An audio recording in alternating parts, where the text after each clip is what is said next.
the numbers.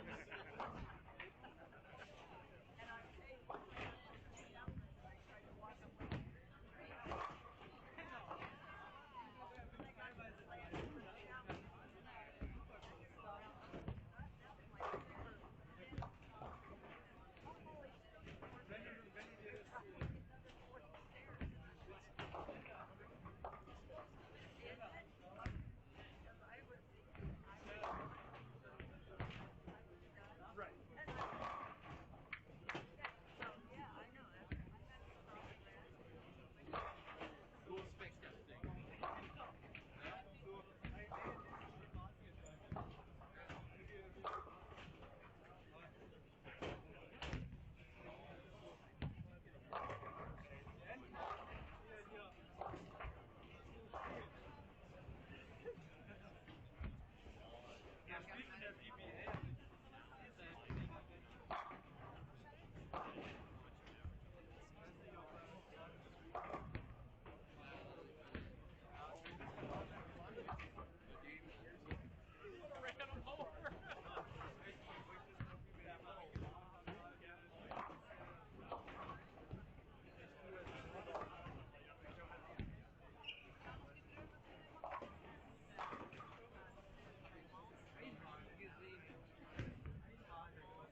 Okay, hello everybody. It took a little longer to grab some food today on the lunch. The bowling alley is packed. There's so many people watching and so many bowlers around. You get stopped to say hello to this one and the other one and the other one.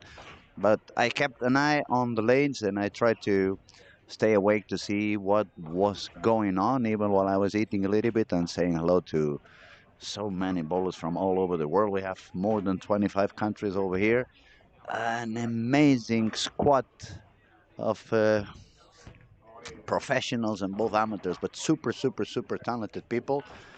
Previous squad, we had New 1400 by Nico Oksanen from Finland. He shot 14.04.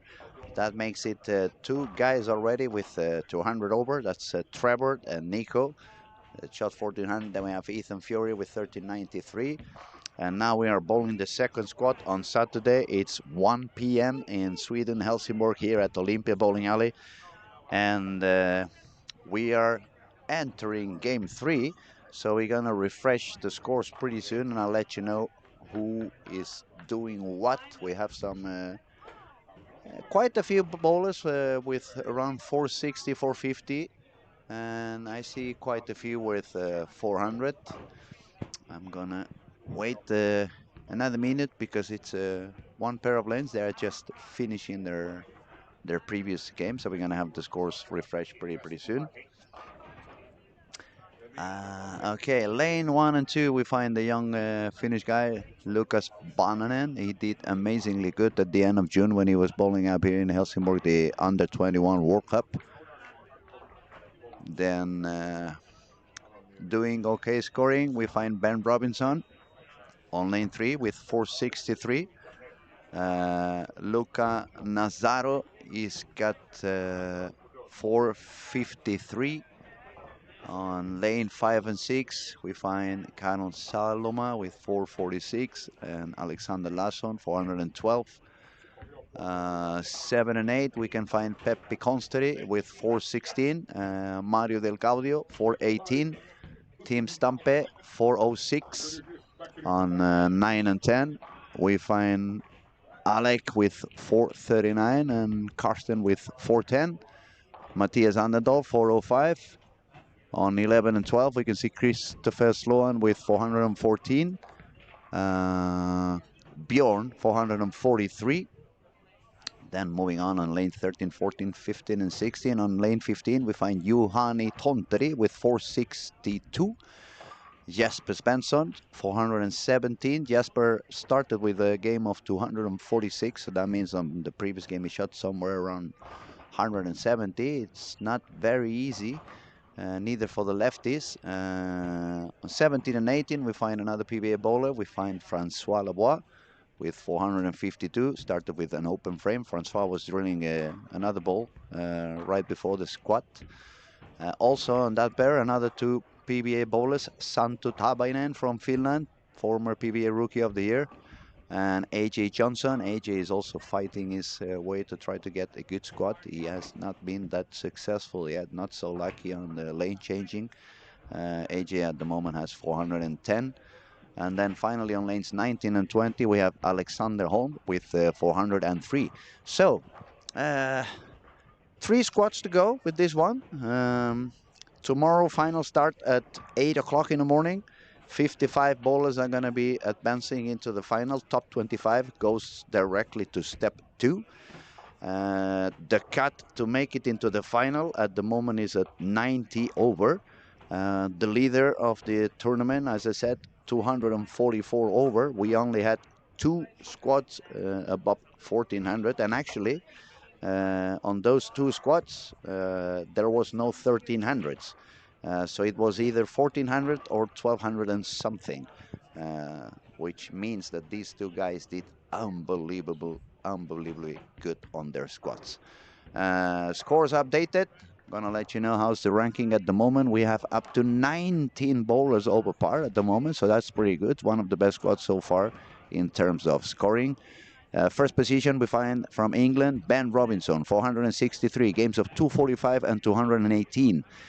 Second position, just one pin short, Juhani Tonteri, 462, 208, 254. Number 3 is the Italian guy, Luca Nazzaro, 453, games of 215 and 238. Number 4, we find from Canada, PBA bowler, Francois Lavoie, Frankie Lavoie, 452, very steady, 228, 224. Number 5, Karon Saloma from Finland, 446, 211, 235.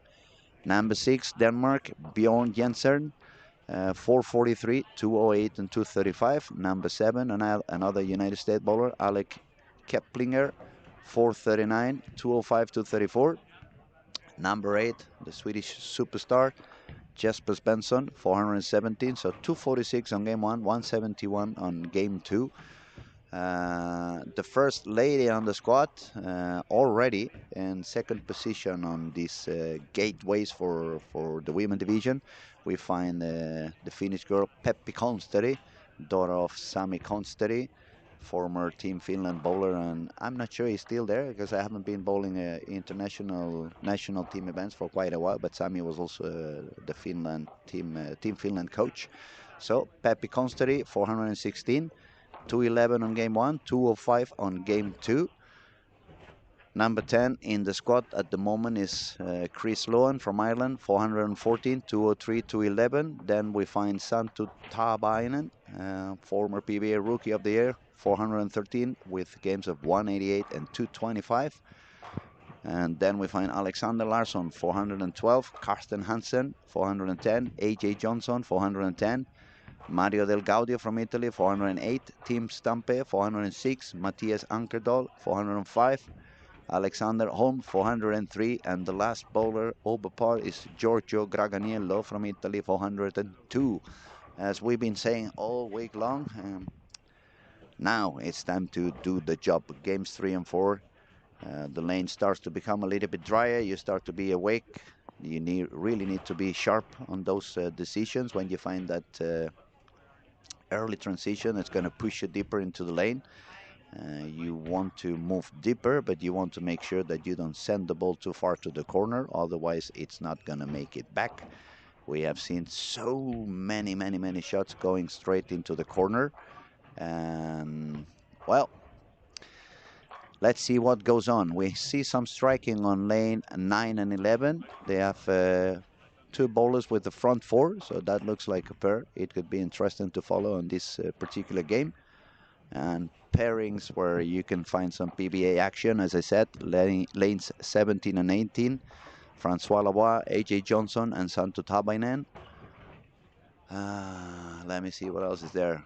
Lane 19 and 20. Also, we have Thomas Keiko from Finland, bowling a lot of PBA. So it's 5 PBA bowlers on that 4 lanes.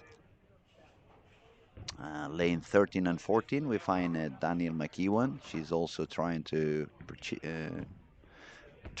get that enough scoring to make it into the final. It's really looking a little bit tough for the girls. As I said, the pattern is drying up pretty quickly. Most of them, they don't have that much speed and that big amount of reps as the young or the two-handed bowlers. So they start a little bit further outside than most of them, but then when they hit some traffic, it's hard for them to move deep enough. I see in the chat we have some people again from all over the world. We find Thomas from Australia. Good evening from Australia, says Thomas. Good evening, buddy. Hope you stay with us for a little longer. And then we have Becky. She says good morning, everyone. So good morning to you, Becky. We have Petri.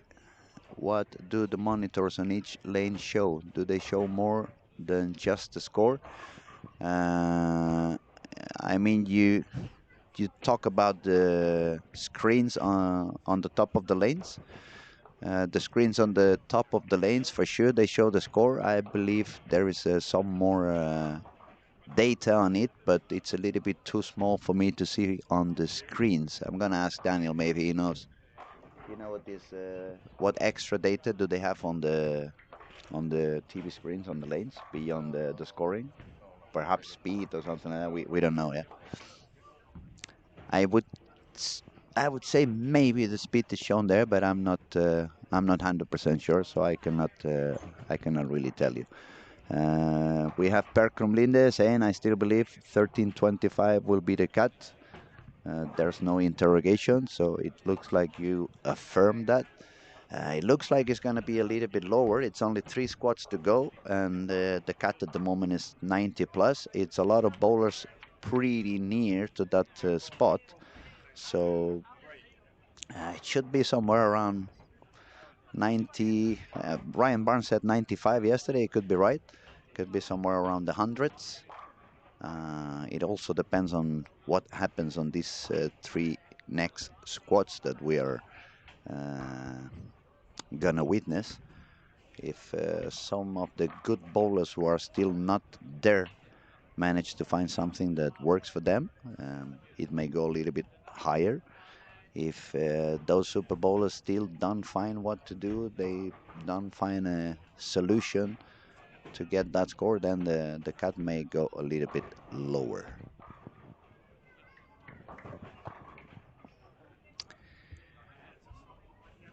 Yeah, I can clearly see we are already on game 3. There's a bunch of lanes with not many strikes, actually. Lane 1 and 2, for example, they are entering frame 5, and between the 4 bowlers over there, it's only a couple of strikes.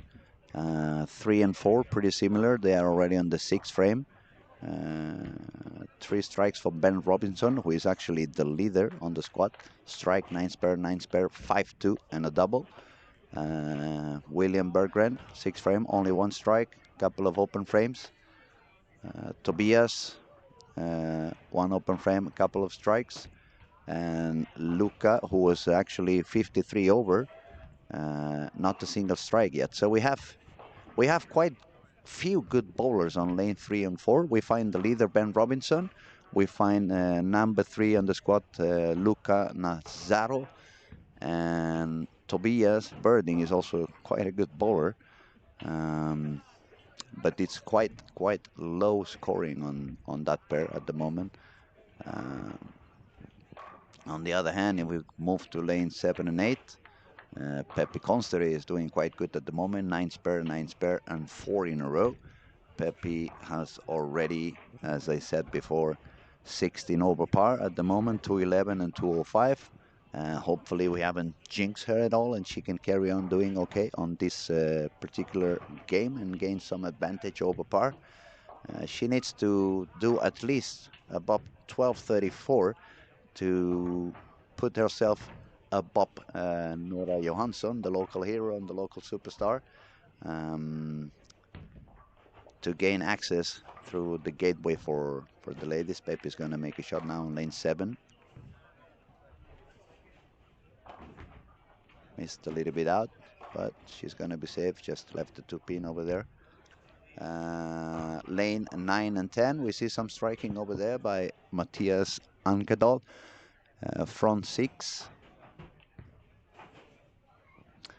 And at the same camera on lanes 11 and 12, you can see Justin with spare and a triple. Chase Nadeau is also bowling on that pair. 9 spare, open frame and a double. And Christopher Sloan, spare, open frame and a double as well. So it's a little bit of striking here and there. Some pairs are really struggling at the moment, especially on lanes 1 and 2. And on 5 and 6, we find another bowler who's bowled quite a few squats. Is doing okay on this particular game. Spare and 5 in a row. Ronnie Leskinen.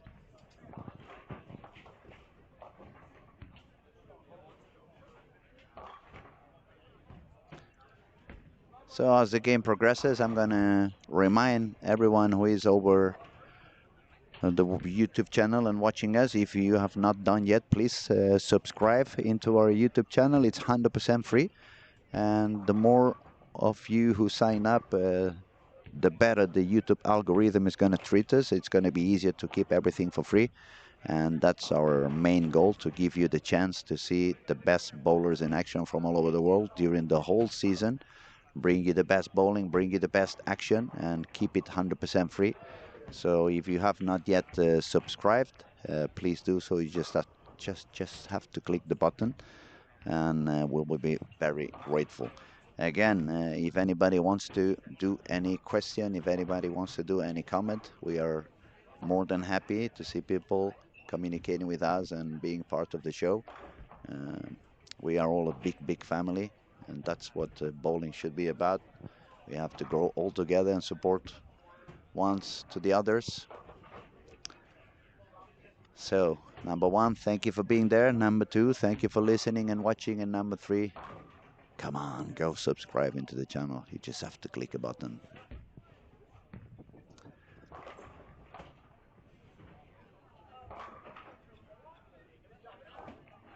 Lane 9 and 10, Matthias managed to do number 7, so front 7. Now that I mentioned Matthias, it's sad that we don't see the young Norwegian kid coming into bowl. He had some issues with the train. It's sad he couldn't make it over here.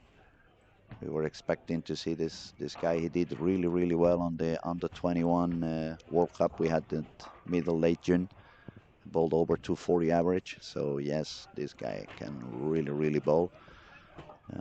Pretty young, 16-year-old, I believe. Super fast approach. Amazing to see. So sad that he won't be joining us. There you got the button. That's what I want you to do. Just click on subscribe into the Storm Lucky Larsen Masters YouTube channel for more PBA action, for more PBA Regional Sweden later on the year to come. Swedish National League this year it's going to be dropping down from 12 to 10 teams, so that means it's going to compress the action even more. It's going to bring into more quality.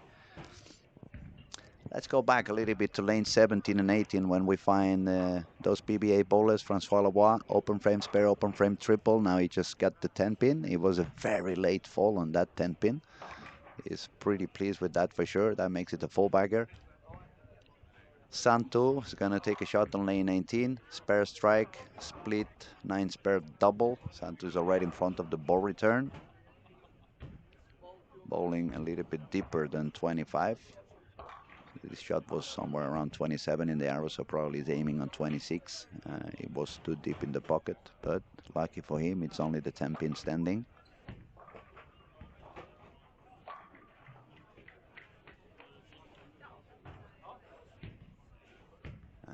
Lanes 9 and 10, Matthias was trying to get for 300. He just left the 610 on frame number 8. So he's on a pace of 258 with the spare, and if he strikes out, it's going to be a 278. Bowling on his same pair, we have a lot of strikes also by Alec. Full bagger, open frame triple. Right beside them on the next pair, 11 and 12, Chase Nadeau, Christopher Sloan, who's now got a triple. Justin Urbano is also bowling there with a triple and a couple of spares. And another guy who's doing pretty good at the moment, it's on lane 5 and 6, Ronnie Leskinen with 9 spare and a 6 bagger.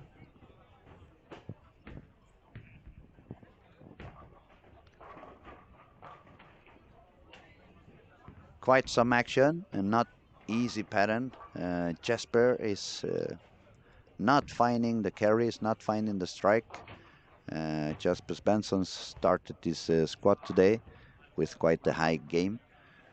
He shot 246, but game 2 he got a little bit into trouble with a game of 171. Jesper is not bowling in lanes 15 and 16, and he's got 8 spare, 8 spare, 8 spare, 9 spare, 8 spare, 8 spare, 9 spare. Gonna have to see what Jesper is able to pull out of his head on the next 3 games. He's definitely gonna have to take all his tricks, put them on play, and get the best out of it.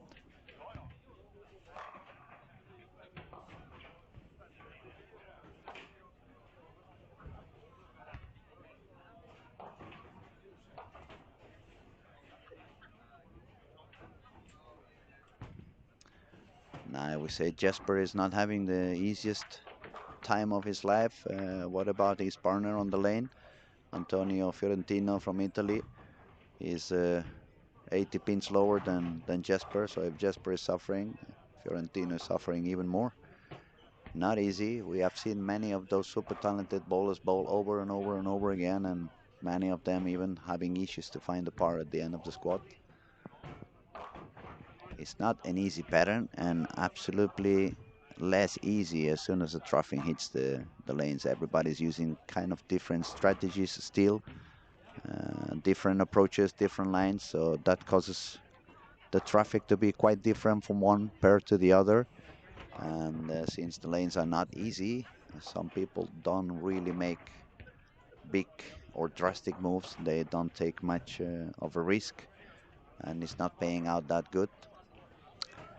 Uh, Pepe Conseri doing quite okay on lane 7 and 8. 9 spare full bagger, 9 spare, 9 spare strike on the 9. She's going to take a shot on 10 frame to try to go all the way to 247. That would give her 64 over par after 3. And as I said, I'm pretty sure she's trying to get into the cut automatically, but if she doesn't, she needs to make sure she stays above the score of Nora Johansson to become the #1 girl. At the moment, there is, as I said, during the week, there's a few gateways to make it into the final. There's the Turbo in Game 5 and Game 6. There is 2 spots for the plus 50 bowlers. There's 2 spots for the under 21 bowlers. There's 2 spots for the girls, and there was 4 spots for the early birds.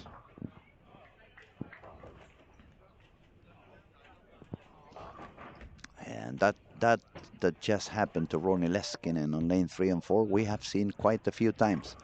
Ronnie had 9 spare, strike, strike, strike, strike, strike, strike, and on the 8th frame, 3 and 4. I know it sounds crazy. It's not the phone number. It's probably missed a little bit too far to the corner. The ball went directly to the corner. He took 3, couldn't spare it, and that is quite an expensive frame. Lane 9 and 10, we see some striking for Alec Keplinger. He was currently running with 39 over, and if it strikes one more, it's going to become a 264 game or 260, so it's going to be already on the nearly 100 over. I got the 4 pin, but still a good game.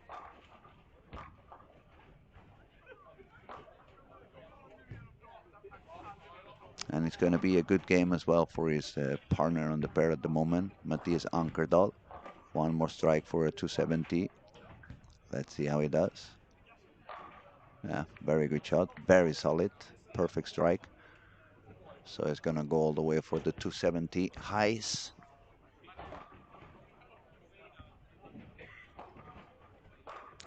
Matthias was not very high, but he was over par. He had 405, so with the 270 something, it's gonna go all the way up to 80 and 83 if he strikes on the 12. Now I'm watching at Pepe on lane 8. A little bit deep on the headpin, but no splits for her. So she could take the spare and bowl the 227 game. And that would put her on the 40 something over par, which is quite good.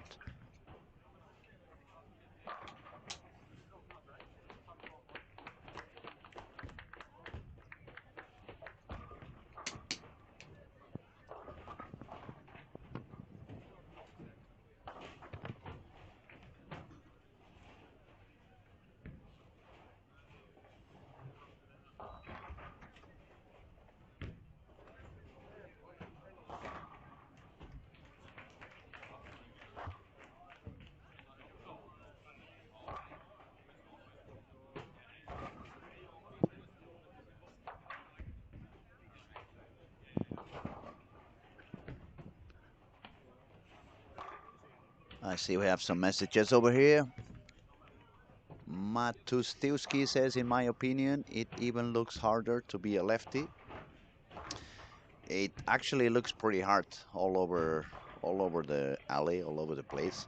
I believe Jasper has so much rev rate that Probably he doesn't want to jump into the reactive because it's going to push him so deep in the lane.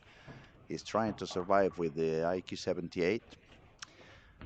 But if somebody can do that, that's going to be Jesper. He's super talented. We're not going to discover the tricks he can pull out of. And Zach has a sad face. Zach, why do you have such a sad face? Are you a lefty yourself? Are you rooting for some lefty? Let us know. Come on, people, start becoming a little bit more active in the chat. Francois Labal. Strike on the 10th, not on the 11th, so he's going to secure a 210 game. And when you don't find yourself a very high game, if you manage to survive, he had the split. He had a couple of splits on frames 1 and 3, so it was a nice recover for him. Can't believe Pepe couldn't spare on the 10th. She probably chopped the pin. She dropped down to 215, but still okay with 31 over. That's already a little bit higher above par than she had. Oh, look at that move. Jesper just grabbed the reactive ball. He moved deeper on the lane. He had the solid 7, but it looks like he's trying to find a different solution. The 78 or the urethane outside or a little bit more outside wasn't really working for him. He did very good on game 1, but game 2 and game 3 are not paying out for him. It's going to be another game of 170. So it's going to be interesting to see what Jesper is going to find as a solution by bowling reactive and moving deeper. Daniel McEwan bowling on 13 and 14. She's also quite deep already. It's not so usual that you see girls bowling beyond 20, 24, 20, around 20 to 25 in the arrows.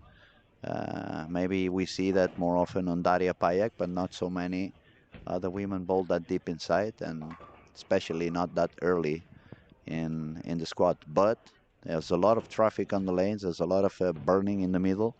So if you want to succeed, you just got to get deeper and deeper and try to find a way that the ball is going to skid through the heads and save enough energy to the back. They probably need to start spinning the ball a little bit more sideways so the ball goes even a little bit longer and giving them a little bit of extra backhand motion. Jennifer Carlson, should it be possible to bowl with a spare ball to compensate the difficulty of oil pattern? That's quite a good question. Perhaps one of those spare balls with a little bit of a bigger core inside, that could be in a way a solution. Perhaps a plastic ball with a proper core. If you bowl a little bit slower, it for sure would skid better on the heads than any reactive resin. It would go longer for sure. It would allow you to not to have to send it too far to the corners. And actually, it's quite a good suggestion. But even if the lanes are drying up quite drastically, to put a plastic ball on play, I mean, from reactive resin to plastic is a huge window. So it's not super easy, but actually it's something at some point could be interesting to give it a try. That was a very good question, Jennifer. Are you a bowler yourself? I believe so. Let us know. Glenn Tanner, who's leading for the women? For the women at the moment, the leader is Nora Johansson. I believe it's 12:34. I'm gonna check out to make sure I did not tell you the wrong score. But I believe it's 12:34, and Pepe Consteri is number 2 with 12:28. But I'm gonna tell you 100% for sure right away. Yes, Nora Johansson 12:34 and Pepe Consteri 12:28. Pepe is now on 31 over, so 3 games to go. She could make it above Nora. Probably Nora's going to bowl another squat at some point. We have 2 more squats going on a little bit later on. And now it's about to end this game number 3. There was some people doing okay. There was some people struggling quite much. So we will have to see what goes on in a couple of minutes when we can update the scores and give you better information. Darren Mead, what game are you in? We are going to start game 4 on this second squat on the day. 2 more squats to go. Final start tomorrow, 8 a.m. Central European time, 6 hours less in Eastern United States coast. Jennifer, perhaps not a go-to, but I've done it on some really short and dry patterns. Yeah, yes, bowler, but absolutely no pro.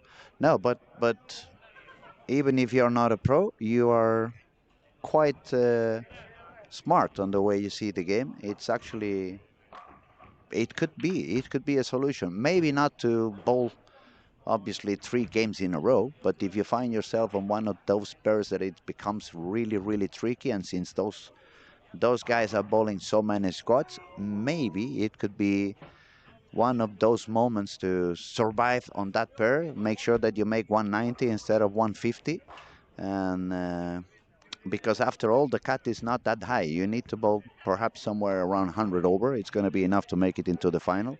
So what you want to make sure is that you don't drop down 50 or 60 pins, and some of these guys are doing. That's what's happening. They bowl 240, 240, and then all of a sudden it comes a game of 160, 150, 140, and that is very difficult to make it back from there. Darren, thanks. Thank you, buddy, for asking. It's been fun watching. Thank you. Keep watching. We're gonna keep on having a lot of fun. It's a lot of amazing bowlers yet to bowl. Still 2 more squads. Some people, even the pros, are not yet into the final. They need to find a way to produce that score. And for example, we see on 13 and 49, Francois Lavoie, 662. But former PBA Rookie of the Year, Santu Tabainen, 9 on the first frame, so it's slightly short to par. Means he needs 700 and something on the next 3. Not easy. AJ Johnson as well, he's been trying over and over again. He cannot find a way to do it. Jesper Svensson, 7 under par. It's a bunch of amazing good bowlers over there, and it's not really finding the way. 6 games blocks, yes, that's correct. We are bowling squads of 6 games. Tomorrow on the final, step 1 is going to be 5, starting from scratch. I see another talking there. Cian Clokey Chase is very slow, isn't he? You're talking about his bowling rhythm or the ball speed? I want you to be a little bit more specific. I think ball speed, everyone's trying to produce a little bit of higher speed. If you mean about this bowling pace, it could be that thinking a little bit more, trying to decide what to do, trying to focus a little bit more. Obviously, younger kids today, some of them are so fast that it's even hard to follow them. But as a PBA event, obviously, that's one of the things that is being taken care of, that make sure that nobody is bowling too slow and that nobody is making the squat getting delayed or making that the other bowlers need to wait too much for them.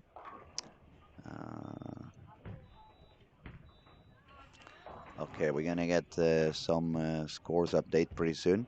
We just have a new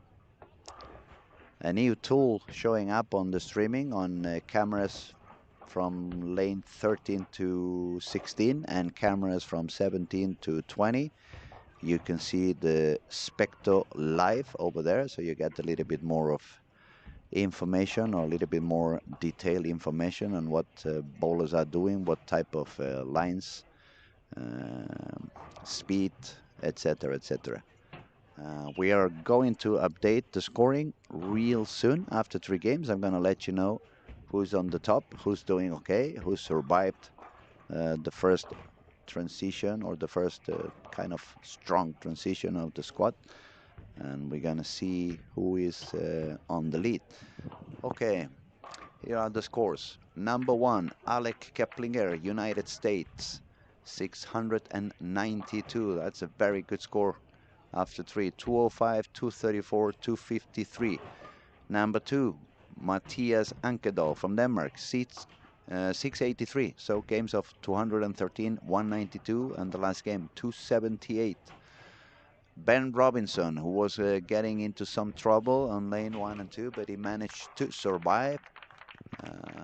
Let me make sure I'm not saying anything wrong. Was it on 1 and 2 or was it on 3 and 4? 3 and 4, because he's now bowling on 19 and 20. But Ben Robinson managed to come back to 20 on that last game. So Ben Robinson is also with 83 over par, games of 245, 218, and 220. Number 4, we have Francois Lavoie. Pretty steady squad so far. 662, 228, 224, and 210. Number 5, Juhani Tonteri from Finland. 39 over par. He already found some issues on game 3. Juhani shot 208, 254, and 177 on that previous game. Number 6 in the squad, Pepi Konsteri. 31 over, games of 211, 205, and 215. Right behind Pepi, we find another Finnish guy, Karon Salloma, with 627, games of 211, 235, and 181. Number 8, Denmark, Bjorn Jensen, 13 over par, also dropped down a few pins on this last game with a game of 170. Number 9, Max Lorenz, the son of a German coach. And Max is with 8 over par, 213, 171, 224. And 1 pin above par, Karsten Hansen from Denmark. And right on par, Chris Sloan from Ireland and Luca Nazaro from Italia. Luca he shot 147 on that last game. Sloan 186, Karsten 191. And we dropped down to only 12 bowlers on par or above. So it is happening one more time. This game number 3, it's not really the easiest one. And I can say in game number 4, it's usually not an easy one as well. We have another message down here. Midnight, good day, sir. Check, do you normally aim at the arrow or baker box?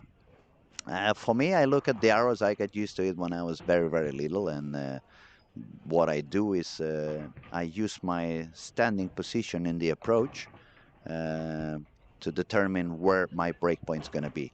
So I'll give you an example. Let's say I want to put the ball on 5, down on the break point on 5, and I'm bowling on the arrows on 5. Then since I'm walking straight, I'm gonna make sure that the ball is bouncing on the foul line on board number 5. If I want to keep the break point on board number 5, but I'm shooting somewhere on the 10th board on the arrows, then I'm gonna have to drop the ball on 15 on the foul line. That's pretty much how I use it. It's quite simple. It's very easy to do the numbers mathematically. Another example, break point at 5 and I'm shooting on the arrows on 15. Okay, so from 5 to 15, that's 10 boards. So I need to be on the foul line. The ball needs to be on 25. 25 on the foul line, 15 on the arrows. That's going to end up on a break point on 5. For me, it was, as I said, it's a thing of muscle memory. I got used to look at the arrows when I was a young kid, so I kept that way.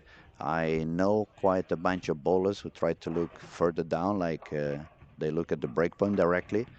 And a bunch of the young kids who bowl two-handeds, they actually look at somewhere in the foul line. They look much closer than those of us who look at the arrows, or some of those who look at the dots before the arrows. It's quite personal. I think you just have to find which system works best for you. For me, try to start looking at the breakpoint. It wasn't working, and I'll give you an example. It's a lot easier to make a basket from just below the basket area than, or another way to say, it's easier to make a free throw and getting in than if you go to the middle of the court and try to, unless you are Stephen Curry, try to put the ball inside the basket from half the court. What I mean is, for me, it's a lot easier to aim and hit my target on the arrows than if I try to point down there, 40, 45 feet down the lane. Um, and then, as I said, since I have a very simple system to find my breakpoint anyway, if I hit the right target and I finish on the right spot on the foul line, then the ball's gonna make it into that particular breakpoint.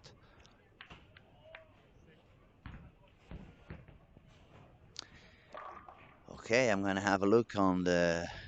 Well, I've been watching, but I'm gonna try to find those who are on the top of the list on this particular squad. Let me find them. Let's see, where is everybody? Alec. Let me find Alec. Okay, Alec is bowling on lanes 5 and 6, 7 spare double, 6 spare and 9. Um, yeah, he dropped a few pins with those 7 and 6, but at least he managed to spare every single one of them. Matthias Ankerdal from Denmark. Let me have a look, see if I can find Matthias. Matthias is bowling on lanes 13 and 14. He's got the double 9 spare strike. Then Ben Robinson, we said he moved, so he should be. Where did you go, Ben?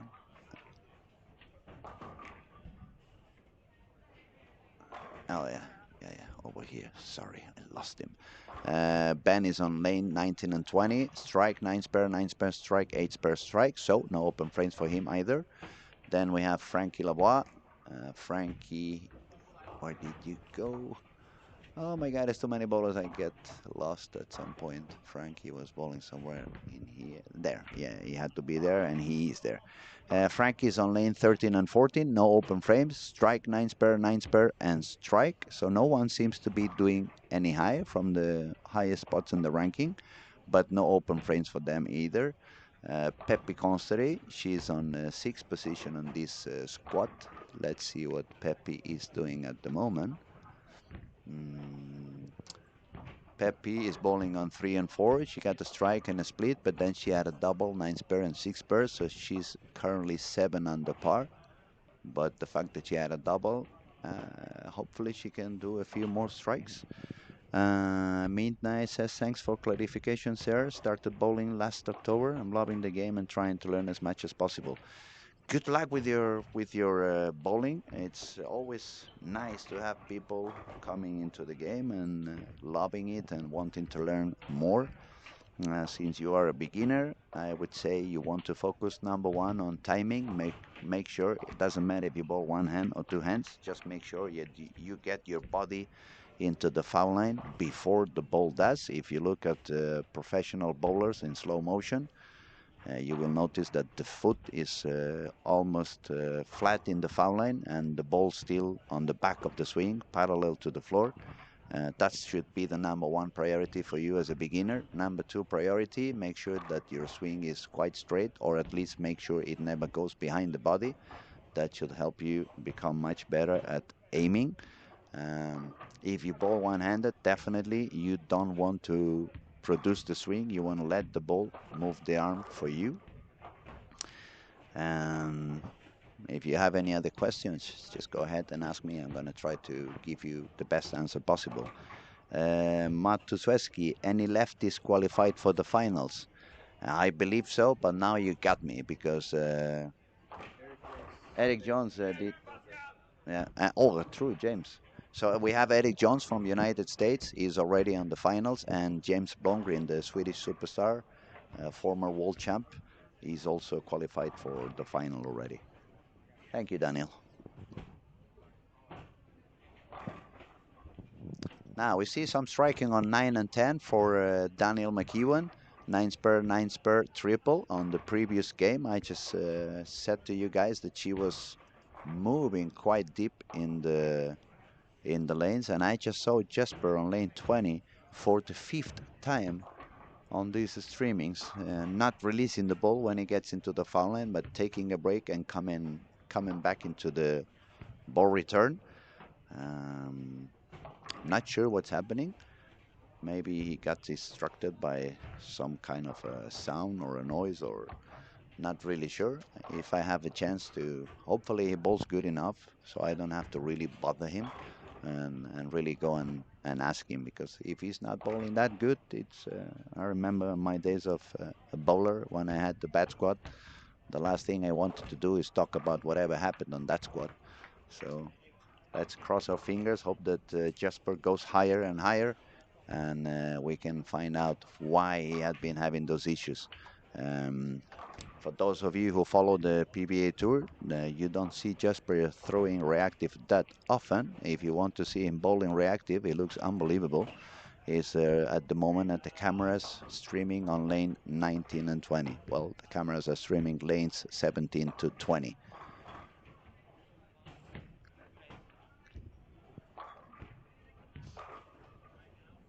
The Italian guy seems to be doing a little bit better. Luca Nazzaro, he's shot 147 on game 3, but now he's slowly recovering. He started with 9 spare, 9 spare, split 6 spare, but now it's a 4 in a row, so it's doing a lot better. Slowly catching up. Back to Pepe on 3 and 4. She managed to make another double, so now she's currently already on par on this game. She's going to throw frames 9 and 10 to try to get that gap even a little bit higher. Pepe is doing quite good on this particular squad. She's currently at the 6th position with 31 over. And as we said before, the current leader on the girls division, it's Nora Johansson with 34 over. So that would give Pepe a chance to overcome that score and almost 100% guarantee her spot in the final. If we go to the other side of the bowling center and we go to lanes 1 and 2, we find two PBA bowlers bowling together, the whole squad, Santu Tabainen and AJ Johnson. They are both struggling, not only on this squad, but on several previous squads. They are super talented. They can have so many different tools and they have an amazing technique. But as we have been saying, it's quite a tough and demanding pattern, and especially not easy when you follow the traffic. You need to be very awake and never be coward to do some bigger moves and bigger changes. Let's find our leader of the squad, Alec. He was doing 92 over. And spare, spare, double, 6, 9 spare, 9 spare, 9 spare. So he's exactly at the par, but he still has frames 9 and 10 to try to get that a little bit higher.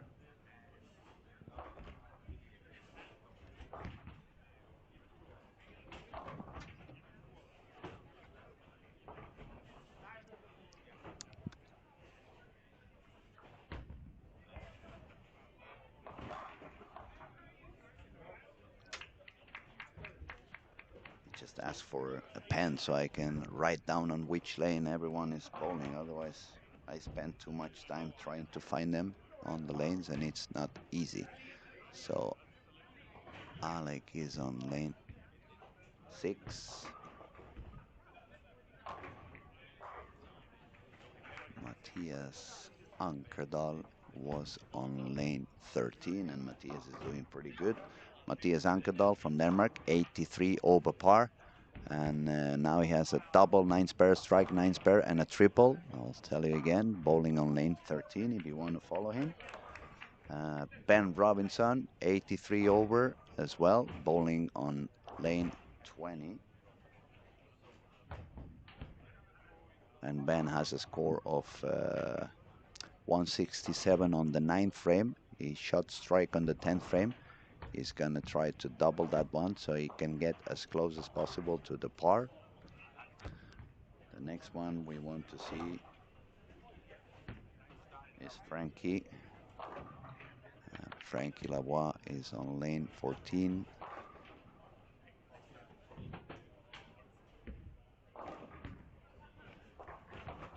And he had a split, so Frankie Lavoie just had an open frame on frame number 8. He needs to make a strike on the 9th, on the 10th to be able to make 206. And Jesper with a reactive resin bowling quite deep inside. The ball read a little bit way too early for him. Another PBA who is suffering a lot at the moment is Christopher Sloan on lanes 7 and 8.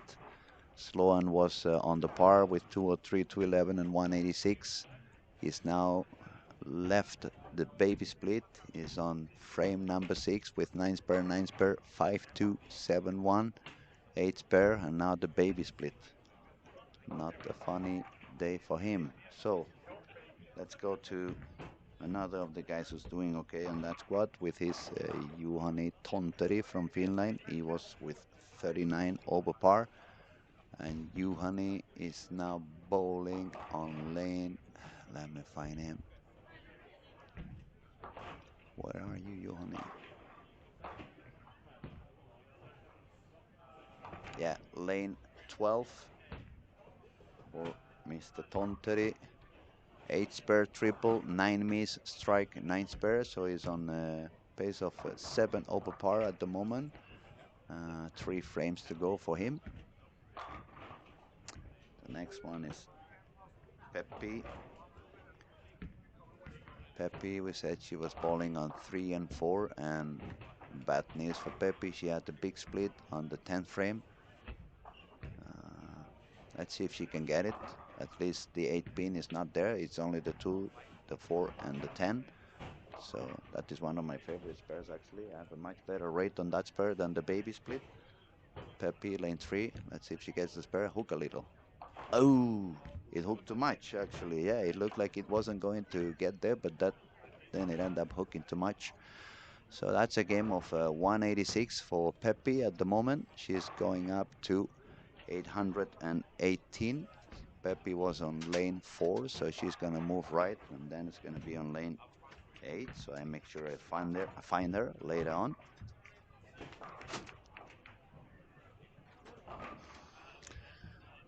Karon Saloma, also from Finland, was 27 over, and I think I just saw him doing some strikes. Let me find him again.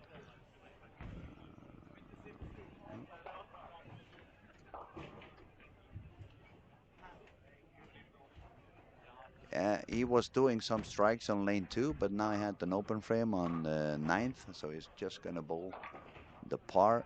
AJ Johnson just managed to double on the 10th to save also the par on this particular game. And unless we see somebody scoring high games, it's not going to be that many people doing okay after 4 games.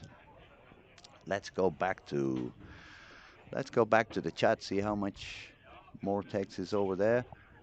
Thomas Dahl, what is the price for the event and what does it cost to participate? Well, it has been different entry fees. It was a little bit cheaper at the beginning of the tournament with the early birds, approximately $130 for the entry fee. Then, as the tournament moved on, it was $150 for the entry fee, and now today is the last day in competition is about $175. The first prize, I'm gonna let you know, not only a PBA title if you're a PBA member. First place, 165,000 Swedish crowns. That's about $17,000. Second place, about $13,000. 3 and 4 are gonna get around close to $10,000, and positions 5 to 8 they're gonna get about $5,000, and it's gonna be cashing all the way down to position number 55, which is going to be about $800. Let's see who else is talking over there. Joachim, hello. Quite a few pros have missed the cut and are not registered for any more stats. I assume there is a QE system for... Yes, absolutely. There is a waiting list. Even if they are down on the waiting list, I'm going to give you a couple of information that happened. For example, Trevor, before he shot the 1444, he was on the waiting list. He was quite down on the waiting list. He thought he was not going to bowl that squad, but just 10 minutes before the squad began, he found his spot and he got those 244 over. This morning, the guy from Gibraltar, Jamie Hickey, he was on the waiting list on the position 64 on the waiting list, and he ended up bowling the squad in the morning. So A lot of cancellations. Also, Saturday morning, Friday night might have been a little bit crazy for some people, and that could have made a little bit of extra cancellations.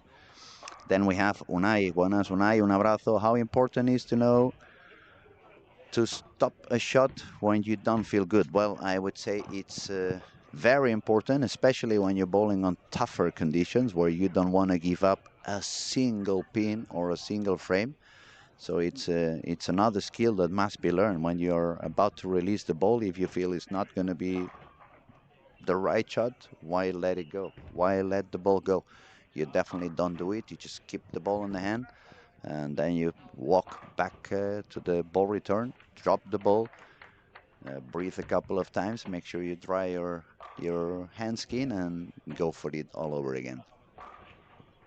It's nice to see how many people is talking to us and how many interesting topics and questions you guys are popping to us.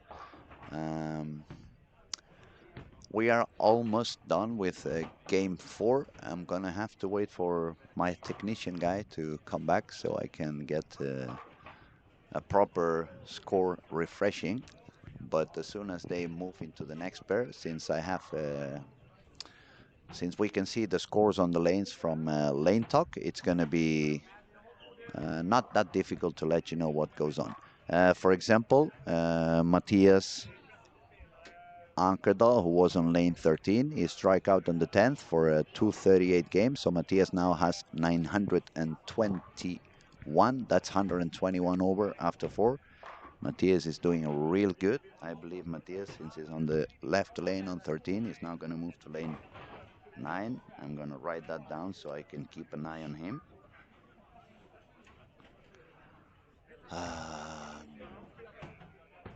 Alec is going to bowl on lane 1 at the moment.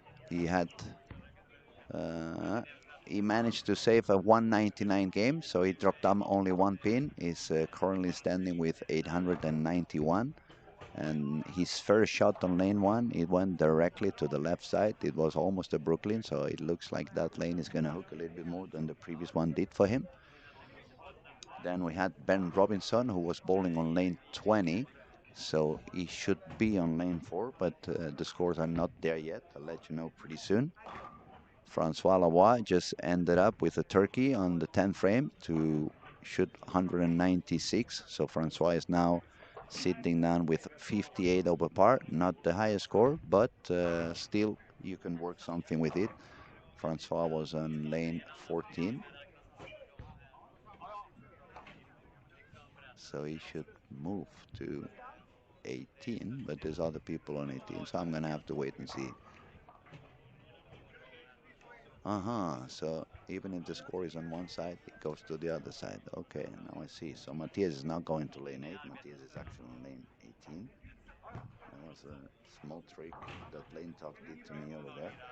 Thank God I got a good pen here and I can write down things.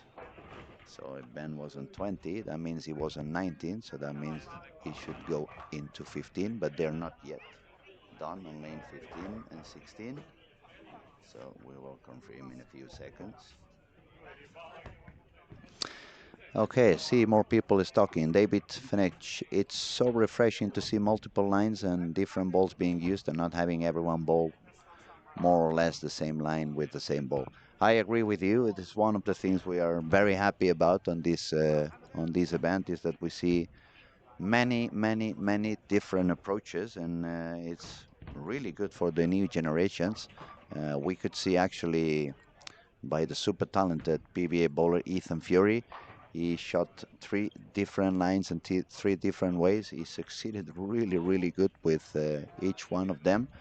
Um the first high squat he did, he was bowling quite deep inside, but not lofting the ball at all. He was just letting the ball roll on the lane. He did unbelievable good.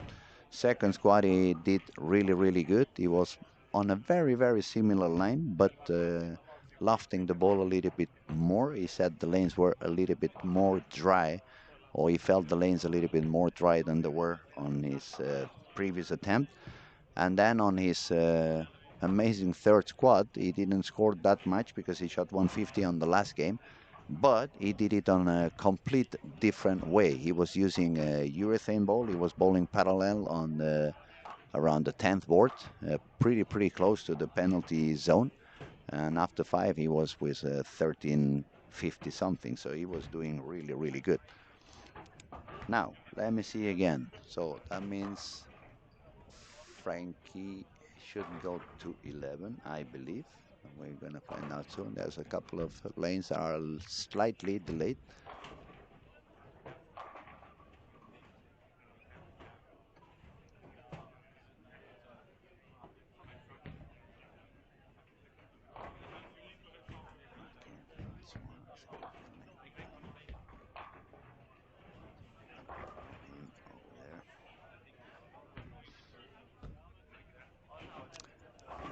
Pepe is only 19. So Pepe Concetti, leading girl on the squad at the moment with 18 above par. She's gonna bowl on lane 19. Francois Lavoie, PBA bowler, currently gonna bowl on lane 9. He started with a 9 miss, not good news, but he was with 58 over, so we will have to see what goes on. What else do we see? Ben Robinson, 70 over, is now bowling on lane 15. That's right. Juho Tonteri. Let me find Juho.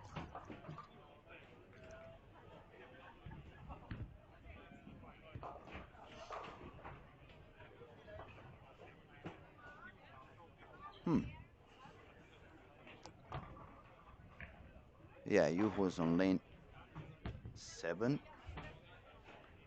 And he has a score of 42 over. We're gonna get an update right away. So after 4 games, Matthias Ankerdahl from Denmark, 921, so 121 over par. Second place is Alec Keplinger from United States, 91 over. Ben Robinson, third position, 70 over. Frankie Lavoie, number 4, 58 over. Juhani Tonteri, I was just telling you about, bowling on lane 7, 842. Karon Saloma from Finland, 27 over. And now we have a new battle for the ladies division. Pepi Consteri, 18 over. And Daniel McEwan, 8 over. So we're gonna have to follow Daniel as well. Let me find where Daniel is bowling at the moment.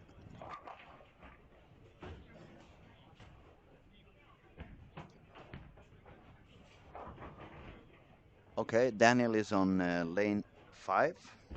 So now I have more or less the people who's on the top of the ranking. I have written down in which lane they are bowling at the moment. So it should be easier to follow the action and keep you informed a little bit faster. It's not easy. It's too many bowlers, too many lanes. Yes, thank you, Glenn. She's on 5 and 6. Glenn is asking, what is the oil pattern for the tournament? Actually, if you go to the webpage, luckylarsen.se, luckylarsen.se, Larsen with a single S, you find everything in there, from the oil pattern to the squats, which bowler is going to bowl on each squat. I believe someone said yesterday that if you look for Lucky Larsen 2025 on the Kegel library, the pattern should be there as well. I haven't really checked that out, but for sure on the web page of the Lucky Larsen event, luckylarsen.se, you can find that one. You're welcome, buddy. Okay, now we have Thomas. I have already asked Thomas and Becky. Thomas, I missed the answer. What was it? Becky, you want to know about the entry fees and... Oh, you got that already. Lovely.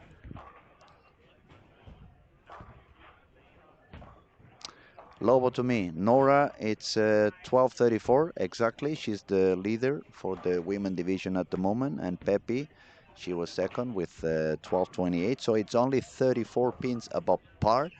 And we have Pepe now with 18 over, 2 games to go, and Daniel McEwan 8 over, 2 games to go. Daniel had moved quite deep inside on the lane. We talked about it at the end of game 3, and it paid out very well for her on game 4. She managed to shoot 242.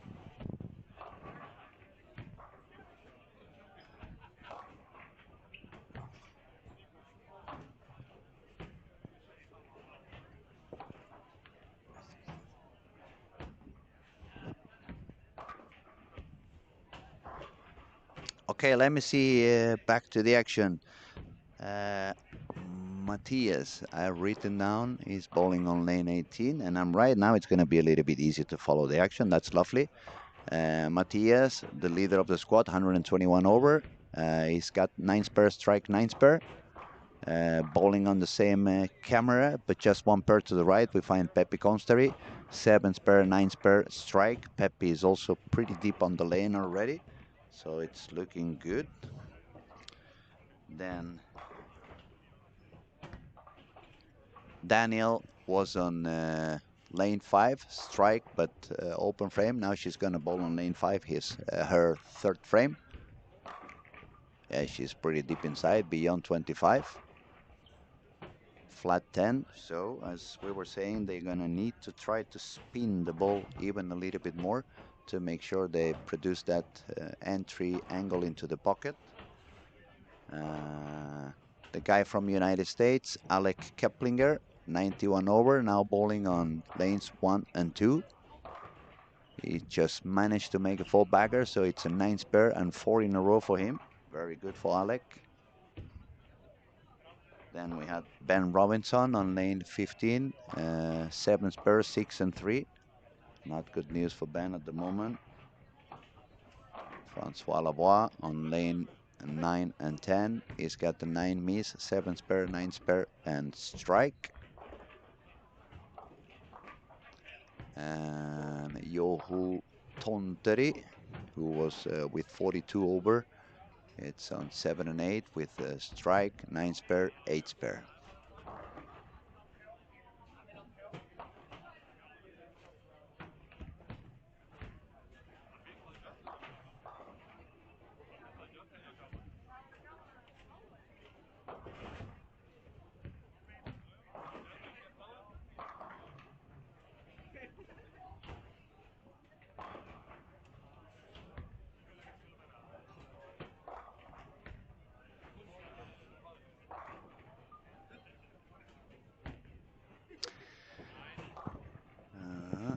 Sloan fell on the lane. Oh, that was the fall on lane 3 for Christopher Sloan. So it's the third time that somebody has issues on the approach on lane 3. Not good news.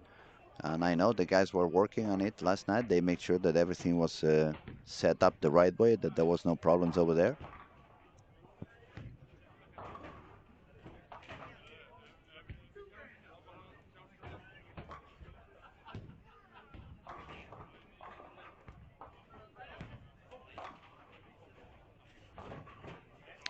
Okay, so we are here in Olympia Bowling in Helsingborg. It's second squad of the day, last day of the qualifying rounds for the Storm Lucky Larsen Masters 2025.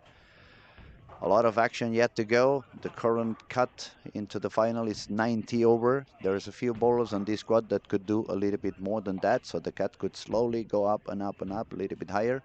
Let's see how high that gets by the end of the day.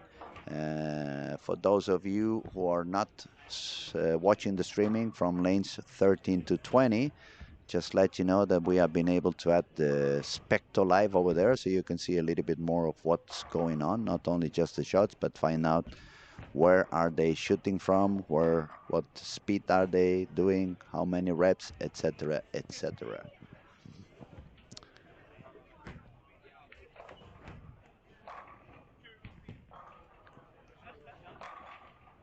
Let's go back and follow a little bit of the action.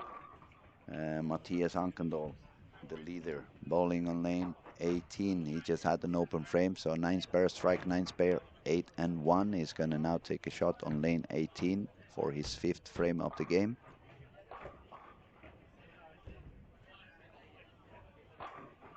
solid 10, but that looked pretty good. At least he gets the ball into the pocket. Should be able to survive it. Now we go to Alec Keplinger from United States, 91 over, bowling on lanes 1 and 2. He's currently with a spare and a 5-bagger. He's going to take one more shot now on lane number 1. Let's see what he can do.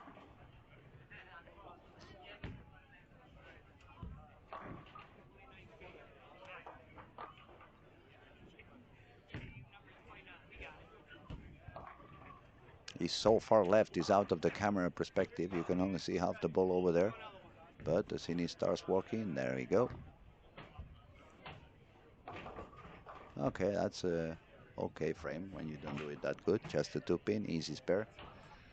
Then let's go back to lane 15 where Ben Robinson is bowling. Ben, he got an open frame on frame 2, but now he's got a double, so slowly coming back from that small mistake. Then we move our eyes to lane number 9 where Frankie Lavoie just got another strike. So 9 miss, 7 spare, 9 spare, and a triple for Frankie. Actually, he just made a 4-bagger on lane 9. Is making his body on the lane Magnus speed up because Frankie got the strike on lane 9 before Magnus did his spare on the 10th. If we go to Juho Tonteri, he's bowling on lane 7 and strike 9 spare, 8 spare, and a double. And if we move to the corner of the alley, Pepi Conseri, lane 19, 7 spare, 9 spare, strike 7 spare, 7 split, 0. She's going to take a shot on lane 20 now. She's moving in front of the ball return, so she's also pushing her game deep inside.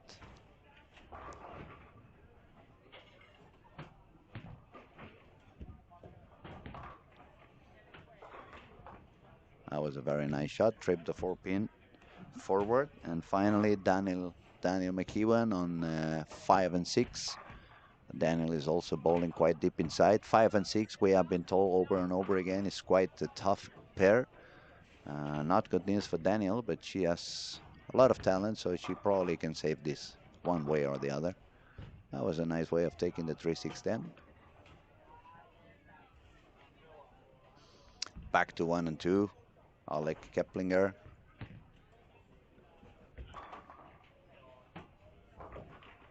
Same as the previous one, a little bit short in the pocket, 2 pins standing there. I don't see on here if it's the, yeah, it is, it's the 2 and the 8. A little bit harder to spare than just the 2-pin, but it shouldn't be a problem for a guy this talented.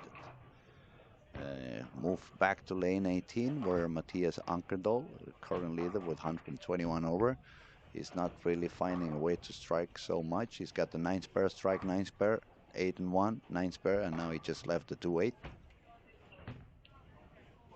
Alec takes the 2-8 on lane 2. Let's see what Matthias does on 17. He also took the 2-8. That's pretty good for them. Back to Ben Robinson on lane 15. 1 open frame, 1 double, so he's currently 9 behind the par.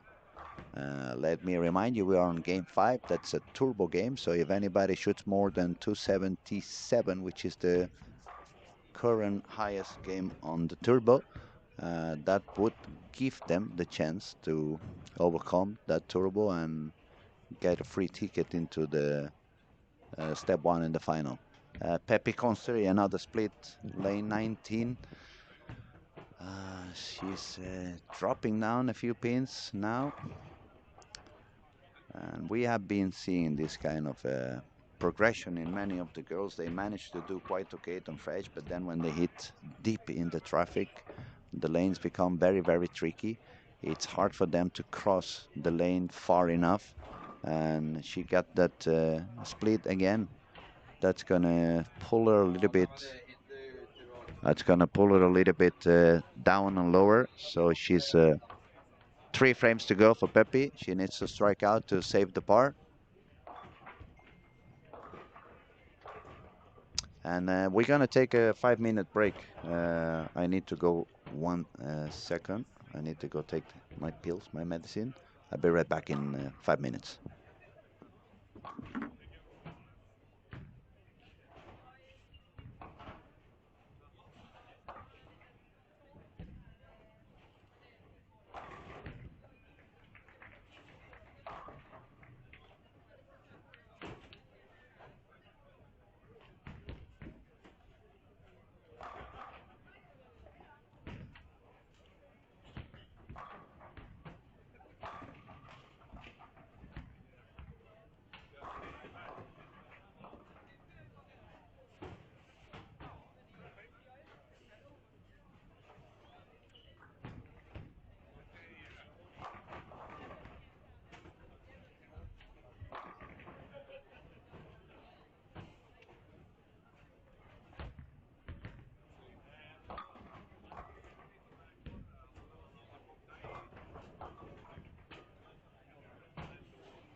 All right, I'm back. Just took a very short break. It's many hours sitting down here and needed to, visit my friend. Uh, and on the way back, I just found a young, talented bowler. I'm gonna let you introduce yourself, Dan. Let us know who you are. Let us know where you come from. I'm Dan Harding from Manchester, England. It's like the second time I've been here, so it's really good experience. So it's the closest thing I've got right now until I can go to the PBA next year. So it's That's awesome. that's nice. It's good that I asked you Manchester. You say so. Now the question is obligated. Are you a red one or a blue one? A blue one, A blue never one. red. Red is Okay. dirty. So you're happy with my colleague Pep Guardiola? Oh, it looks just like you. Yeah, smart and bold, isn't it? Exactly that. Dan, you've been bowling quite a few squats already. How many squats have you tried already? So I believe I've done 5 right now, Mm-hmm. with one more to go because I felt like the early birds were like a really good opportunity to get like an easier way through into the Mm-hmm. cut and not so stressed and put a nice, good score right before having to feel like I have no squads left. I understand. What's your score at the moment? 1297. 1297. Yeah. It was on the early birds. Yes. Yeah. Does it make you I, into the final? Looks like, I right? think so. I think Should so. be. I haven't At really the looked at the moment, the scores. cut is 90 over. It's only this squat and a couple more to go. So even 97, maybe it's enough even without using the early bird. Oh, for sure. I had some people tell me that they think the cut's going to be 1400, and 1400. yeah, and then Oh my, that's as long as even. yeah. I thought that was crazy when I said at the beginning of the week 150 over, but Yeah, 200 over. That's like yeah, I got that might be the TV show for cut. sure. And then when we started going more into the tournament and things, it just got lower and lower and lower. And it seems like once it gets like game 3, it gets really tricky out there. And That's what I've been telling all the week. Every time I look at the scores, I see a bunch of bowlers 450, 460, 480, and then you look again on game 3, and it's like they drop down to 630, 650, 640, 620. It's a lot of traffic. Definitely, traffic. It's becoming quite an issue. And for what I've been seeing on the screens, I haven't bowled, so that's why I'm asking each one of you who come here. The trickiest part seems to be the middle lane. It looks like the middle lane is very dry. It burns up very quickly. It looks like. How old are you now? I'm 20 20. So for your generation, that you have guys get used to a lot of use of urethane, a lot of use of surface, for sure. and this one is completely the opposite. You don't want any surface on the ball. You don't want to grip the ball. No, so when I first saw the pattern, I said to myself, this is gonna because of how the center is as well, because the center likes to hook quite a bit. Hmm. I made a decision at home that I was just gonna bring quite soft balls and not much surface, because it's only like 30 feet of oil, I believe, and then it's just buff after Yeah, that. even a little shorter, I would say. It's when you look at the numbers, it says 44 feet and 29 mils, but all the oil is pretty much from the fouling to the arrows, Exactly that, and then exactly it's that. only the brush going down, so it dries up quite quickly. Uh, Which can be a good thing. Like yesterday, I noticed that Ryan and I did it in yesterday's squad as well, and actually had a bit of a better squad than I have had for the last few. mhm, Starting with a spare ball in practice up like 13, mhm. and trying to just push a little bit more of the Push the oil oil in. a little bit forward, yeah. Obviously, it has to be on every lane, right? Everyone's got to do that if you're going to see a massive change. Mm. But the scores I feel like are so low because everyone's started so far left. So Yeah, and the shot that is making one of the issues. We see people on the warm up already shooting somewhere around 23, 24 on the arrows, and you start thinking yourself, okay, if you start already in there, where are you going to end? you're going to run out of boards pretty quick. Another thing, we still see some people, and that honestly, first 3, 4 days of bowling, I could still understand, but now after so many days and so many games where you can see it's not working, why is there some people still giving any surface to the ball for the fresh? I think it's because everyone wants to see really early hook because of the environment we're in now, where Mm. they're trying to look for the most control, right? So when they're still using a bit surface, trying to get the most control and not so much down lane, it creates a better look, and especially on a pattern like this where you can get like a Yeah, bigger core you want the control, obviously. You don't want to get yourself onto very sensitive balls from start. for sure. But then on the other hand, due to the format, where you do your warm up is where you're gonna end up bowling your sixth game. Yeah, So if you start getting that lane dry and dry way too early, when you get back there on the sixth game, it's like bowling in hell. yeah, for sure. And I think definitely the biggest thing is, like you say, is that because you're in practice and it doesn't really make a difference. By the time you get there, you're already 2 3 hours left of where you were in the start, and because everyone's starting so left and people wanting to use surface moving left, Mm. it actually makes it horrible. It makes it horrible to get back onto that pair and see what happens. Because definitely, I think that maybe I'm not 100% sure, but it could be the smaller cores could work, Hmm. like smaller cores. A little bit more higher RG, lower Yeah, lower differential. I've just drilled a Havoc Revolt, Okay, one of how that those. does work? What are the I've, numbers on that ball? oh, it's like 8 years old. I could not tell you. It's so Mm. old right now. I went downstairs and Patrick was like, "I got one of these old Havoc Revolts here. I used Hmm. to throw, and he loved it, and was like, let's see if this works." And we plugged it and drilled it yesterday, and we'll see how that goes. I think that could be quite a good ball to keep myself a little straighter and You're not. not bowling for a motive, right? Yes, I am. Yeah, Motive stuffer.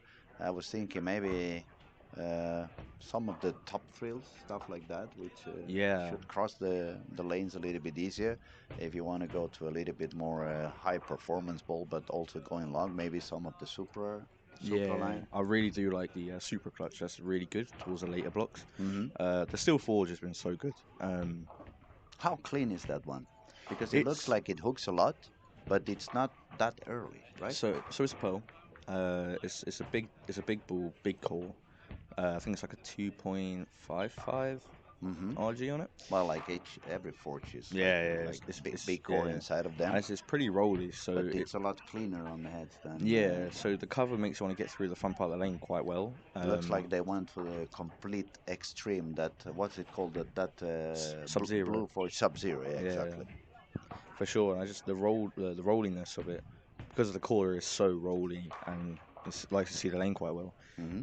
The core and the cover combination makes it quite really good to get through the front part of the lane and not be so violent down the lane No, because the no. core's so rolly. Mm. It's really nice. And what about if we talk a little bit of technique? Did you have to adapt a little bit to in order to make the ball work better in this specific pattern? I guess Oh, a lot less gripping, a little bit weaker for sure. wrist, Yeah, even dropping down some reps. yeah, for sure. I feel like uh, I've had to even like especially through the week, Hmm. I've had to really think about maybe getting a little bit more access on the ball to get it a little bit more through the lane. Make it go longer, right? Yeah, for sure, and just trying to see what happens in that sense. But it's all about speed. I think here it's about speed and just repeating. If you don't repeat, you're getting punished every shot here. Yeah, you need to be consistent. You need to be smart.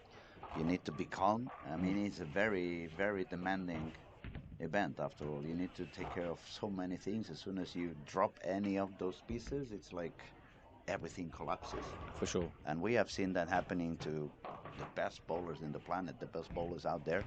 So many squads of 240, 240, 160 out of nowhere, 240, 250, 150, 150. We've seen it happening to AJ Johnson. We've seen it happening to Jesper Spencer, for example. Jesper started with 246, but then it's 171, 176, Yeah. and It's a horrible slow grind, and I think the biggest issue with it is obviously the lane change is a big thing, right? Because the whole lane change, especially in this center, where the lanes are so different end to end because of Swedish League, mm-hmm, because of how much Swedish League gets played and things yeah. like that through here. I definitely think that it's just a lot tougher to because when you get so far left to score because you have to try and get the ball to do the right thing every single time. It's not easy. Definitely, it's a very demanding pattern. It requires your best, not only best bowling but best attitude, super patience, because it's nearly impossible to bowl a full squat without getting yourself into any kind of issues or troubles. There's always going to be one pair that's going to make you suffer more than the other ones, and also everybody's kind of using a different strategy. It's not Mm, that many people doing exactly the same. We see some people, as we said before, trying to push the oil down. Others are trying to put a little bit of surface so they get a bit of a better control. And since we're bowling 4 lanes further to either of the sides game after game, by game 3 you are 8 lanes away from where you started, and you have no clue what they have been doing with that lane. You don't really see it. You have to sense it. and maybe they have pushed the oil down, and all of a sudden you come for a very dry pair, and it's like, oh, I need to move back to the right, or the opposite. Somebody has been burning that lane, and all of a sudden to move 2 or 3 boards is not enough. You need to jump 10 boards inside. Exactly that. It is a lot of strategies are being played, and because of that reason, like you say, it's just sometimes it can get into an absolute mess, and that's just the worry that everyone has, right? When it gets into a mess and you're having to make good, even better shots than you were to Absolutely. break 2-0 and feel like you've had 250, right? It's not easy. Also, we see a lot of people going over and over and over again and not succeeding. And I believe at some point it starts to get into your brain. It starts putting you into some doubt kind of mindset, and you start unbelieving on, am I capable? Am I gonna be able to do it? And then when you are bowling in such tough conditions, that's the last ideas you want crossing your brain. Like, I'm not Yeah. gonna be able to do it, or doubting, can I do it? Can I not do it? So, is there any tip you would give away to amateur bowl? And say, you see, we have a lot of people talking from all Oh, over for the sure. world. There's a lot of people has been asking, where do I look? Do I look at the arrows? Do I look at the breakpoint? They have been asking a little bit about the difference between one-handers, two-handers. What do we think about the bannings of urethanes, or no banning them? So it's been a lot of topics covered during the week. It's a lot of people from all over the world. So I'll let you give them what would be your tip, not only for this event but for their careers. So if they want to become like professional bowlers, maybe there's a couple of kids watching over there. They are on the age around 10, 12. They're starting to love the game. What would you tell them to work on? Uh, the two main things that I'd say work on is your mental game, because it's like one of the biggest things. Just trying to stay focused in the moment and enjoying what you love doing in the sport Uh huh. with this game. And the other thing is sparing. Literally, spare good Spare spare is a training. big factor, isn't it? Yeah, spare training will get you around the world 100%. It's like they say, right, in boxing. It's Hmm? a good right hand will take you around the block, and a good jab will take you around the world. No. It's the same here. A good sparing game can take you anywhere. It's a lot of young kids that they don't really care so much about sparing anymore, because they do so much high average tournaments and competitions, and they strike 8 times per game. So if they miss one pin every couple of games, they don't really care too much about it.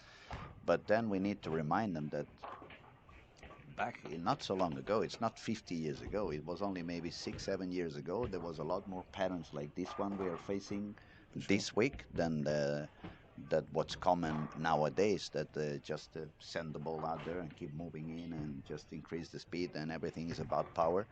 So if they don't become good on sparing, if these kind of patterns become like more popular again, they're not going to succeed. They're going to get themselves into a lot of issues. For sure, most definitely. And I think that's because, especially in Europe, the use of the urethane on most patterns in our generation, Hmm. it helps score a little bit more, as we can see that in every single tournament around Yeah, Europe. I mean, nowadays, I remember in my day when I bowled a lot, 225 average, you pretty much would make any TV show, any step ladder. And nowadays, you bowl 225 average, you don't even make the cut. Yeah, I was in Spain not too long ago, Oh, you went to Madrid. Madrid, Yeah, and the Brunswick I had Challenge? 13.26, and I missed the cut by a pin. I was like, if this was a little longer, a little harder, maybe I would have made the cut. That bowling alley is Chamartin. It's always been a leftist Oh, bowling alley. okay, Yes, okay. it always has been a leftist bowling alley, and not my favorite bowling alley. I Ah, had a lot of success in Spain, but I never happened to do any good over there. okay, yeah. Yeah, so I don't mind the place. It was too hot though. yeah, very Very very hot. hot, very very hot. We had a terrible hot summer this year, but let's talk a little bit about this squad we are witnessing. We have Matthias Ankenthal from Denmark with 146 over, with just one game to go. Matthias is now bowling on lane one. He's got strike, open frame, 9 spare strike, but he doesn't really need to shoot 200 anymore. With 160, Yeah, 170, that's going to be yeah, enough. So we could consider that Matthias is going to make it into the final right away. for sure. Number two, we have Alec Keplinger from United States with 115 over. Alec is now playing on lane 18. Alec would need probably a 200 game. That would be more than enough. Probably even 190 something would be enough. For Alec is sure. now with spare strike, so it shouldn't be bad for him. On number 3, we find Kanon Saloma from Finland with 62 over.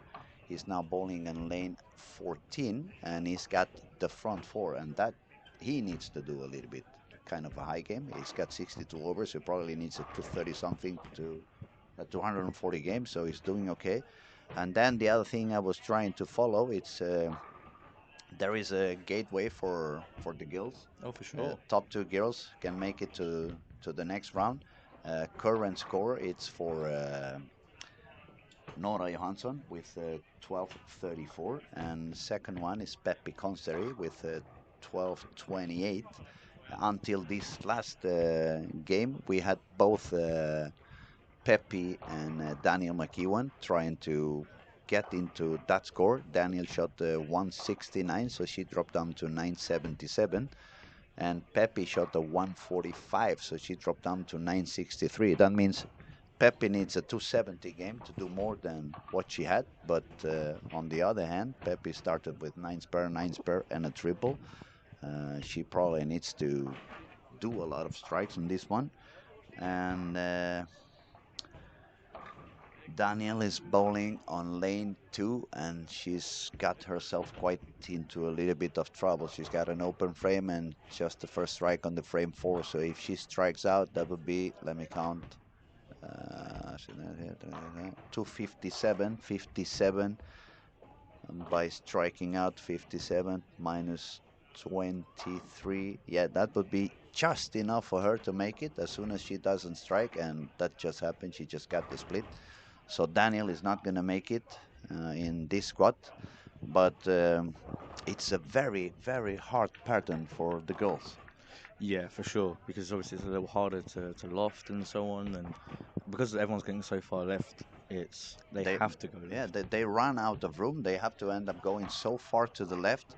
It's very hard for them not only to cross the heads and make the ball go long. They have a little bit less speed, but also they have a little bit less hand, For sure. and it's very hard for them also when they move that deep inside to get enough angle into the pocket, especially if their ball is slowing down due to the lack of oil on those areas they are bowling. The ball slowing down, it's losing energy, it's not really kicking as they wished and they wanted to. And we have Christian Jonas back from the Kegel seminar. Christian, how did that go? Good. Had a few people coming over. I think it was useful.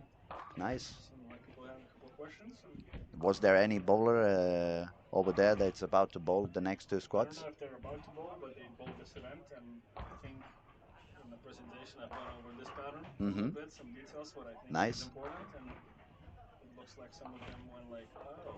Uh-huh. So there was a trick over there. Well, Uh, there's just a couple of things that I think if you look at the pattern, you can point out and see, that could help you bowl a little bit better maybe. mhm. And maybe the strategies weren't the best. So It's going to be interesting. I'm definitely going to follow the next 2 squads, see if any of those guys who yeah, was in the. it was a couple of bowlers. So we'll see if Well, but we'll see. Maybe you just gave them a tip, or maybe they put an envelope in your pocket so you press a different button on the machine. no, that would be And weird. That just just kidding, absolutely. You know me, I'm always kidding, making some fun. But I'm glad it went well. Um, Back to business. We can see the Finnish guy, Karon Saloma, 62 over, front 5 on lanes 13 and 14, trying to find his way into the final. We had also Alec on lane 18, Alec Keplinger, who is with 115 over, spare strike, spare. 195 to 200 would be enough for Alec. The current leader, Matthias Ankertal, 146 over, bowling on lanes 1 and 2. He had an open frame, but now he has a triple, so we could consider him kind of safe already. So now it's more or less about, does anyone have a chance to get the turbo? Maybe Sun too. Tabainen Mm. on 9 and 10, For 4 in a sure. row, 9 spare double. A 279 would make it on the turbo at the moment. and then back to Caron on lane 13 and 14. Doing okay. He's gonna make his shot on lane 13. See if he gets the sixth in a row. I wonder what he's throwing. I might have to take his ideas, his motives. So I might have to take one of his ideas. Looks like he's Caron doing also, pretty yeah. good. Let's have a look. Let's see if we can see. I mean, you know your stuff, so maybe it's Yeah. not that easy to see through the screen. It's a No, lot easier maybe yeah, to see out there for on the sure. lanes. But let's see if we find out what ball is he using. We're talking about Karon Salama from Finland, bowling on lanes 13 and 14. He's now going to take a shot on lane 13. I That think looks like a, quite dark, yeah? I think it's a black venom. I was going to say, I think I saw him throwing a black venom during the event. That's pretty good. Yeah, that looked pretty good. Six in a row, front six for Karon. That's already the 240 pace, and that's exactly what he wants to shoot. 240 to be a little bit higher than 100 over. Looking pretty good. Santo managed to make a triple as well, so Santo is still trying to get that 279 game that would give him access through the turbo. Scores are pretty interesting this game. There's some high scores coming in. Yeah, it's happening a little bit more and more that the last game some people finds the way to shoot to 50 to 60 and kind of give them the wrong impression like okay, now I've got it, now I know what I want to do, but then when they get into the next squad things don't really work like it felt they were going to work. For sure, the scores are always different. We have some questions over here. Diamond Balls, why has qualifications been popping up on my feed for weeks? For weeks, I guess you had some notifications of the PBA regional in Sweden. There was 3 PBA regional events in Sweden. The 3 winners have already passed into the final. They are already qualified for step 1. And is there ever a cut? Well, there is a cut currently at 90 plus. 55 bowlers make it into the finals that start tomorrow, 8 o'clock in the morning. So that's early. I believe that's where you were asking, Diamond Bowls. Otherwise, let us know if you have any other more specific question. I have an English guy right by my side, so he's going to help me out if I don't understand what you mean. Sounds good. It's quite interesting, as you were saying. The gutters are hooking. The gutters are hooking. Do I get any of those tricks in, Chris? Do I get any tricks you gave? Or Tricks, yeah. Well, a couple. Just step light oil distance and see how thin the volume is down the lane, and that's why there's not a whole lot of push and grab doesn't work and stuff like that. for sure. The buffer speeds are what's making it super thin down the lane. And the distance of the light oil is very short too, so And that is one thing we have been talking about all week. Uh, it's a lot of grabbing motion in nowadays, so that is the one thing that is not really working on this event. Uh, Santu is out of the turbo. He got the 6 pair on frame number 9, so he's not going to shoot 279. It looks like nobody else is on the pace to shoot 279 except Karon Saloma, but he has already quite a high score. He was sitting now with 62 over after 5. Now he's got 7 strikes in a row. That's already a scoring pace of 250 something. So it would be more than enough to make it into the final without needing any turbo assistance. And some other bowlers, very good bowlers obviously, like William Berggren and Tobias Bording, they are really scoring highs on lanes 15 and 16. And we are surrounded by talented bowlers. There's a lot Oh, of for good sure, bowlers for sure. everywhere. It is enjoyable to watch these guys in real life, right? So, like through the years, I've watched them on TV, like seeing even Dom. I get to see Dom most at home. Hmm. It's still unbelievable that I play a tournament with him, or for instance, I played like nationals. I played in his team with him, and it's just crazy to think that we see these players in person. It's so You good see to them watch. at the beginning, they are like idols, and now they are teammates. Yeah, Yeah, for sure, for sure. We broke the national record for a game. That was that pretty is good. that's a big step forward. And then when it celebrated after, that was pretty fun. Now, okay, let's focus only on the people who can really make it into the final. Matthias Ankedal, 156 Easy, over, is easy. bowling on lane 1. He's got already 1279 with 3 frames of scoring yet to go, so he's already making it into the final.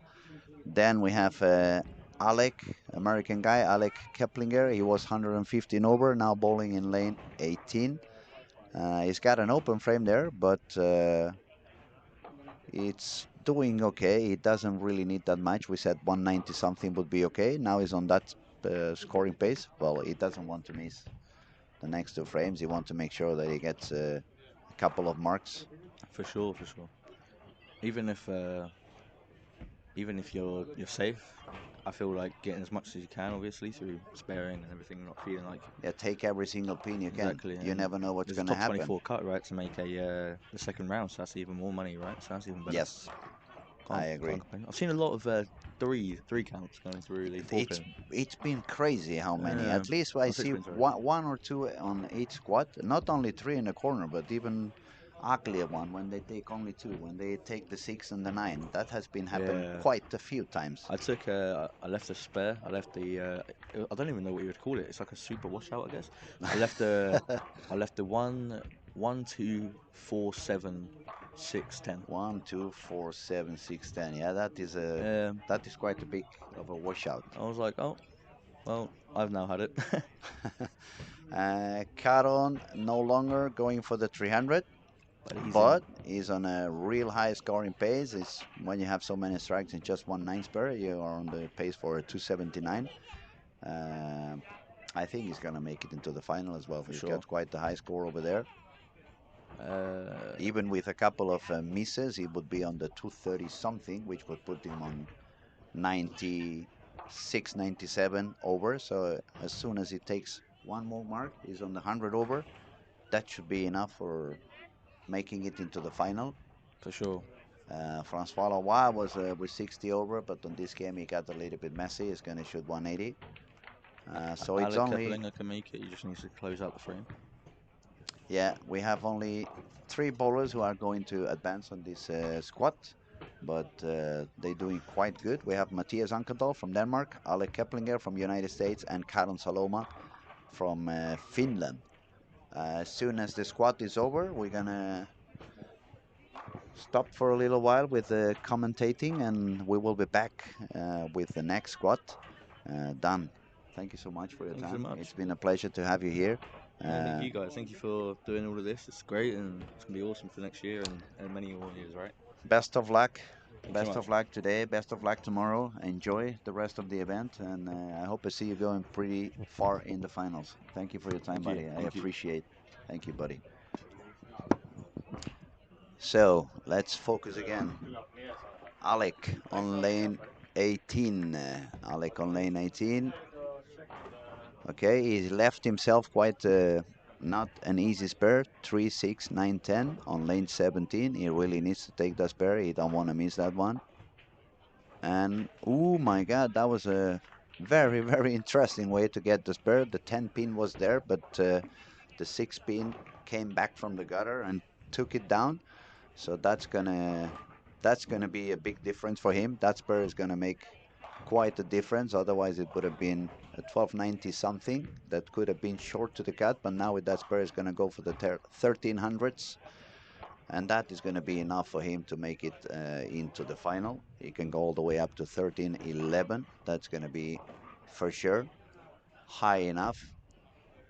Matthias Ankerdal from Denmark on lane 1 and 2. He's going for 1320, so that's going to be also enough for him.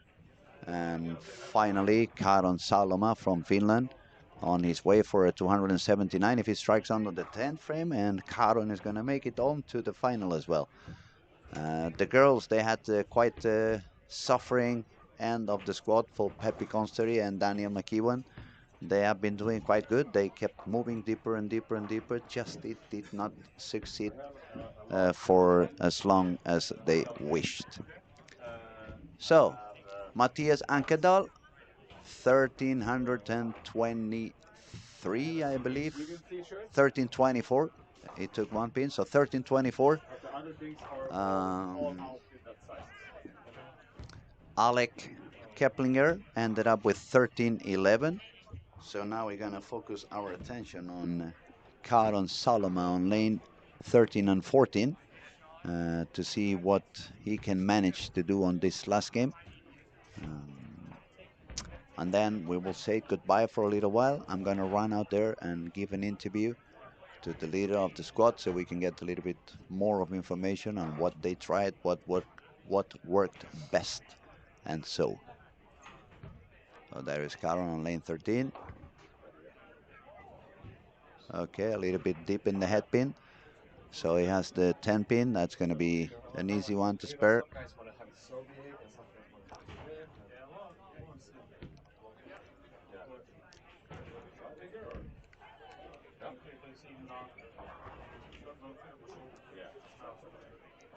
So if Karon spares and gets a strike, it's going to be a 13-21. So that means the leader of the squad, it's Matthias Ankerdal from Denmark with games of 213, 192, 278, 238, 225, and 178 on game number 6. It has been another very, very interesting squad. Very, very interesting to follow. It was quite good scoring. 9 spare for Karon Salona, so he's going to go for the 1320s, and that means we have up to 3 bowlers making it into the final on this squad.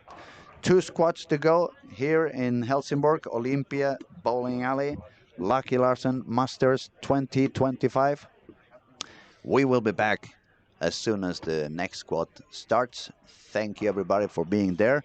A quick reminder, don't forget to subscribe into our YouTube channel if you have not done that yet. It's 100% free and you're gonna be part of this huge community. You're gonna have a lot of broadcasting, PBA bowling, PBA regional, Swedish National League. Thank you everybody, and we will be back very soon.